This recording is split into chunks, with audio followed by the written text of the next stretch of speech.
Hello, Candace. Danny Lipford. How are you? Hi, Danny. How are you? I'm doing great. Glad to be back with you. You too. Thank you so much for joining me as always. I appreciate it. Oh, it's always fun. Thank you. So what can we do to improve the look of our kitchen in just 3 days?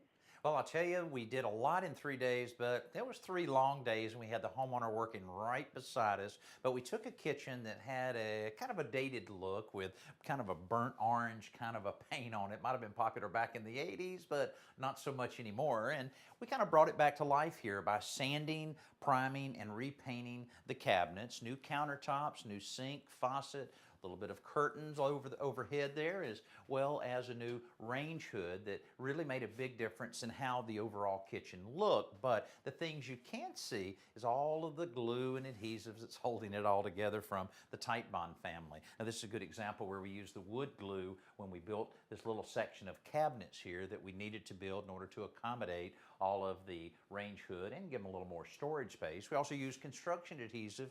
I always like to use that to put in countertops because I don't have to use as many screws or nails. And also, we found a lot of water damage in the old countertops because water was allowed to seep under the sink and it caused a lot of damage there. So we wanted to make sure that didn't happen. So we used Titebond's kitchen and bath sealant to seal that up, pushed it in place. We're not going to have to worry about that again. So I've always used construction adhesives and glues on just about any project that I do. I know it'll last a lot longer and definitely be a lot stronger. And did you run into any problems while working on the renovation? Oh yeah, always do, it seems like, and that's where you have to, really keep the optimistic attitude there. But of course, the water damage that we had here was fairly easily repaired. But our real challenge was to provide adequate ventilation for this homeowner because something happened a few years ago that looked like somebody had taken a chainsaw and did a little renovation here in this part of the kitchen. It really looked very, very bad. So after we redid the cabinets, then we sought after a really good range hood, this one from Braun, and we were able to install it. And it's got some pretty cool features here. I like the light, how it just kind of comes on really slowly, and it has 3 different light intensities, 3 different fan speeds, and it's very energy efficient, very quiet. But the most important thing when you're talking about kitchen ventilation is to make sure that it is vented all the way through to the outside, not just in the attic. There's still so many vent hoods that are just going straight up into the attic. All you're doing is moving one problem from one room to the attic space.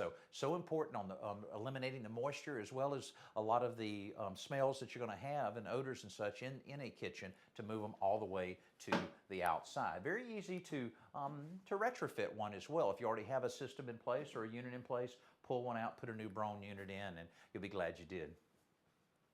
Can you tell us about the new countertop that you installed? Yeah, I mean, it looks expensive. I mean, it's a plastic laminate though, and they've done a great job in simulating the actual look of granite or marble, right down to the edging here that looks so much like granite countertops I've installed many times. So this is a great way to go. Comes in one piece, easy to have fabricated and come and slip right into place. And while we did that, and it's always a good idea to go ahead and replace your sink and your faucet at the same time. And this faucet's pretty cool from Moen. It's called the Walden, and basically it's spot resistant, so you don't have to worry about getting any spots on it from touching it.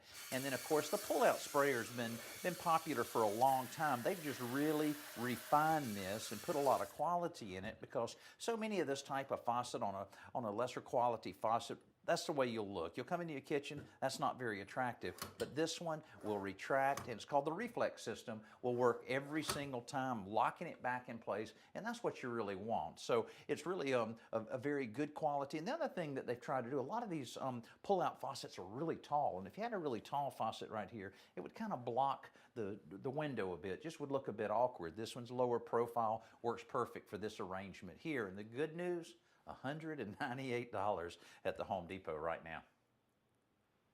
And do you have any other tips you can share about kitchen facelifts?